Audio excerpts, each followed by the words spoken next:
All right, so it is the next day, but it's dark now. I've been working all day. I pulled some of the videos off to start editing to post the other videos that you may have seen. So we're still in this thing, getting some good progress. As you can see, the parts pile is a lot smaller. We just got a couple things left. Radiator fans, and actually I got a better set of fans over there, so I'm gonna run those fans. Intake, crank, harmonic balancer / crank pulley, plugs, wires, coil packs, etc. That's about it. And then of course we got to put the grill back on, but what we're working on today is the transmission cooler. So it's right there. That's the transmission cooler right there. We got 2 AN fittings. It came with 6 AN fittings on it, so we're going to start running those to the transmission. So I got the headers in. They fit perfectly. I'm trying to find my light. They fit really, really well. You know, these speed engineering kits, from what I understand, they're actually no, because did I put them on my truck? No, I did not. I didn't get a chance to. So this is my first time dealing with a kit from Speed Engineering that goes on the vehicle it's supposed to. I've run the Speed Engineering ones on the LS swapped Impalas. But I mean, we got some good progress. AC's hooked up, water pump is on, power steering pulley bracket is all together there. Drive shaft is in, transfer case is in and bolted. And look at these headers. So this is the driver side. I had to take the steering shaft out, but once I got it out, I took the steering shaft out. I mean, it dropped right in. And then this is the passenger side. We went up this way through the passenger side, and I mean, it went right in, no fight. Starters in and wired up. Knock sensors are in and wired up.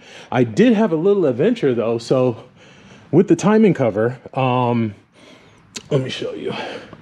So with the timing cover that I got from Andy, it came, they come with this little adapter piece here where basically it plugs, this is in here like this. It plugs into the cam sensor and then this sits here and then you just plug it in.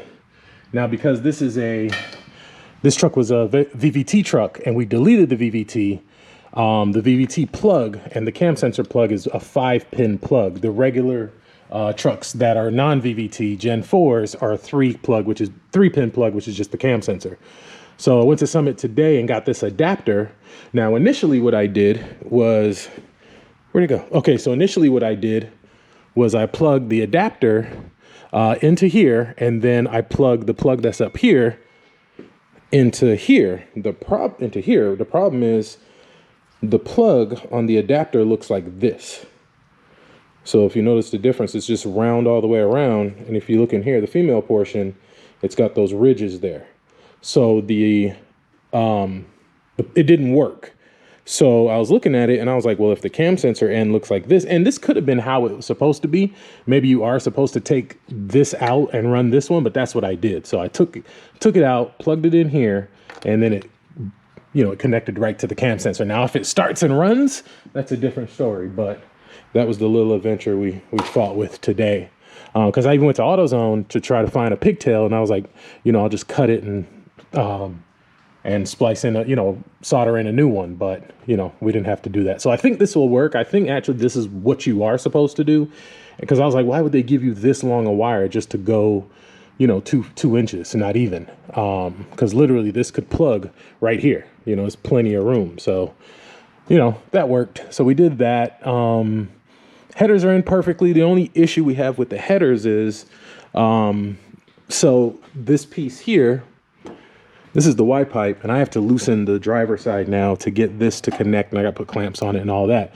But this piece here, I got to connect it here. So the kit from Speed Engineering sends you this piece, and where is it? Oh, here it is, and this piece. So from what I can gather, this is from a 5.3 truck. So with the headers, the challenge we have now, and I try to be a little proactive, but it didn't work, is too small.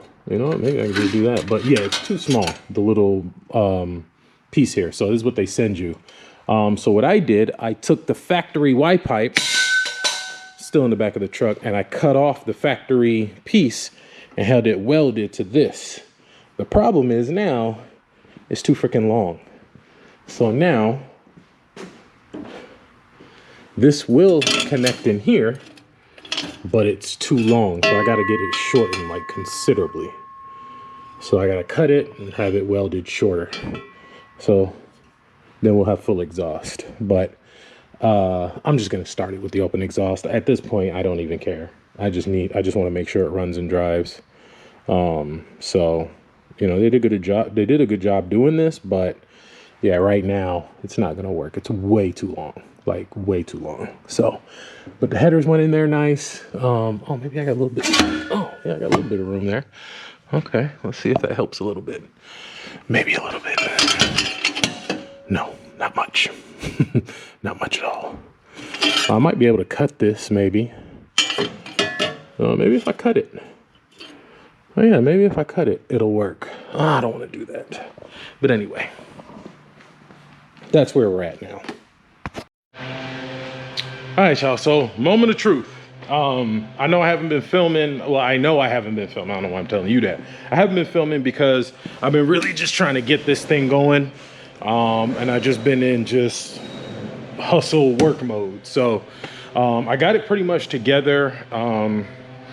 So everything is pretty much back together. Kind of thinking now I should have painted that, but it is what it is. It's just, I need to get it up and going. So got everything in, got the new fans in. So like I said, the 7 and 9 blades on this one should move a whole lot more air than the dual 5 blade fans. Headers are in perfect. All the O2s are in. I think the only thing I am going to delete the rear O2s since I don't have cats anymore, so I don't need those. I got to put oil transmission fluid in it, hook up the air box, fill it. I'm just going to fill it with water for now, so I can get all the remaining Dex Cool out the heater core and everything like that. Once I get it running, check for leaks, make sure everything's good, I'll empty out all the water in it, and then we'll fill it with green coolant. Spark plugs are in, spark plug wires are in. Pretty much everything is hooked up. Alternator is in, belt is on. I didn't put on the AC belt yet. Because this truck came with a lot of the Denali trucks came with like a stretch belt. You got to kind of stretch over. It is a pain in the butt. It might be a little easier because I can put it up in the air, do it from underneath. But I did it before in my white Denali, and I was like, man, that sucked. So I may try to put a tensioner and put the AC belt on that way. But right now, I just want to start it, make sure it starts, runs. Check for leaks, stuff like that, and then we'll go back in, we'll clean up these hoses real good, get them all nice and clean because they're all dusty and dirty.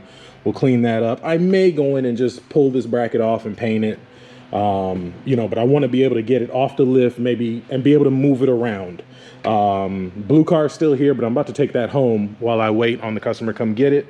I got a car coming tomorrow that's getting a transmission. I got another one next week, transmission job, and then I got the next LS swap ready to go, just waiting on a few last minute parts I forgot to grab, and I should have that one in and out pretty quickly. So what I'm gonna do now is fill it with fluids, put the air box on, fill it with fluids, and then I'm gonna crank it over for a little bit, let the oil pressure build, and then we'll hook up I'll pull the fuel pump fuse or relay, and then I have the coils disconnected up here. So it'll just, we'll just crank it over for a while and get the oil, you know, valleys filled up and get oil to the top of the engine. And then we'll fire it up. And it's going to be loud because I have to go back to the exhaust place. This piece right here that connects the back of the flange to the header is too long. So I told them make it the same length as that, and it's like 3 inches too long, like entirely too long. So I'm gonna have them cut that down. So maybe cut about that much out to make it the right length. So let me get this thing filled with fluids and let's get a first start. All right, y'all, we got power. I just heard the fuel pump prime. Okay, that was the wrong fuse then, wrong relay for the fuel pump. because I took it out and I thought it was this one, but it's clearly not. Oh shit, that's something else. So that's fuel pump. That's weird. Let's see, maybe there's a fuse. Let's see. All right, I couldn't find the fuel pump fuse. It's weird, the diagram on the fuse cover where the fuel pump fuse and relay are, there's nothing there. And I know I didn't take anything out of here. So I'm not sure what's up with that, but cranked it over a few times. It's kind of checking for leaks. That's just from when I was pouring stuff in. Everything looked good, so we are going to attempt first fire. So let me get you guys set up over here. Put you on the, actually, let's see, should be a good bird's eye view. Right here, boom. All right, time to fire it up.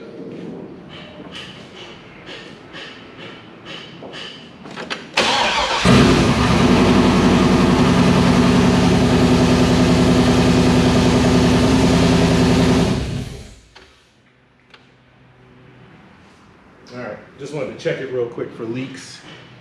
Check everything, make sure everything under the hood looks good. She does start though, so that's good. Oh, I didn't put any water in here. Let me put some water in here so we can check for coolant leaks and whatnot.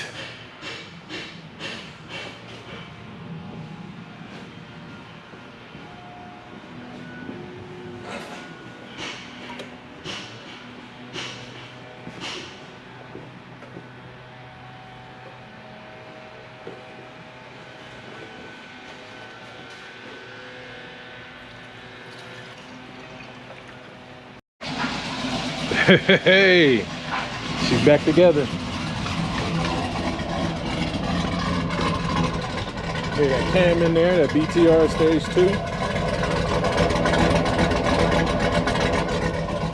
So of course she's got a bunch of codes, O2 codes, VVT codes, stuff like that. You know, because we got no more VVT and it's still in the computer, and then we still got the rear O2s in the computer, but they're not in the truck. So we got a couple codes for that, but other than that, you know, she's good. So we're gonna take her for a ride. I just need to close my door, and we're just gonna take it for a spin around the block. So far it was leaking a little bit of water from the upper radiator hose. It wasn't quite on the water pump, but I think I've solved that now, because it was, I mean, it was dripping pretty bad, but now I don't see any leaks. Everything looks good.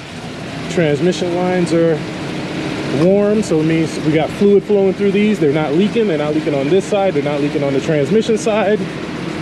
I hear the fan just kicked on, so we should be good. So let's go for a ride. I miss this thing, man. Little back road I like to go down and test my cars. Okay, we need some more transmission fluid. Yeah, she's low on transmission fluid for sure. So we gotta top off the transmission fluid. What the fuck was that? Oh, that's the people doing construction. All right, let's turn around and go get some more transmission fluid, because I do not want to blow up this transmission. All right, y'all. Well, that is it. Took it for a drive. Transmission shifting a little weird. I'm gonna check the fluid when it gets cold, because since I've been filling it, I'm not really getting an accurate reading on the dipstick. So I'm gonna let it sit out here tonight, and tomorrow when I get to the shop, we'll check it and see where it's at cold and see if that's an issue, because I drove it. It didn't want to shift really into second. It kind of lazied into second and third. So I added another quart and it got a lot better, but it's still got a little hesitation. So we'll let it sit overnight tonight. I mean, there isn't much more I can do. I got to come in and fight with this grill, putting it back on. I was trying to put it on real quick, but it was being difficult. So I'm gonna fight with it another day, maybe tomorrow or something. We'll come in, but it sounds good. I like the way the cam sounds. It's not too aggressive. I don't think I'm gonna put a muffler on it. I think I'm gonna leave the stock exhaust on it for now, because it's already pretty aggressive and it sounds good. So we got our 6.2 in our truck. Well, not our truck, it's my truck. But I'm super happy, super excited, ready to get it back on the road. Tired of driving the old Tahoe there, but she's been doing good. She's been holding up good. We drove her to Florida. This is another one. I bought that from a client. Put a transmission in it and it's been good. Clean Tahoe, but that's my baby. So that's it for this one. I don't know how many parts I would have divided this video into, because I've been trying to not make the videos as long. So probably get some of this footage edited tonight, and then look at the difference in our parts pile. We don't have much left. We just got the grill, the upper shroud, the two lower shrouds. I'll put those in later because I wanted to check for leaks, so I didn't want to put those there. And then these aren't even the old fans. These are the fans that came out of my Denali. These were supposed to go in the two-door Tahoe. Those are the fans that came out of it. So notice there's only 5 blades on each fan. I should have showed you guys the other fans where it was 9 blades on one fan, 7 blades on the other one. So should move a lot more air. The transmission, just for the little bit I've been driving it, it only got up to 126 degrees. So that's pretty good, because before, regular operating temp on that transmission, I mean, within the first 30 minutes would be like 140. And then once I start moving in and the truck gets up to temp and driving, it definitely runs in the 180 range. So it's sitting at 126 after taking it around is pretty good. So happy about that. So we got my boy T coming tomorrow. We're gonna be putting this transmission in his Buick Roadmaster. It was the one I was trying to sell a couple months ago. He decided to hold on to it. So we're putting a trans cooler in it. We got a rebuilt 4L60 from my boy Randy. Of course, same guy I use for all my transmission builds. We're gonna be tossing this thing in his Roadmaster tomorrow. So may make a... Until the next one, guys.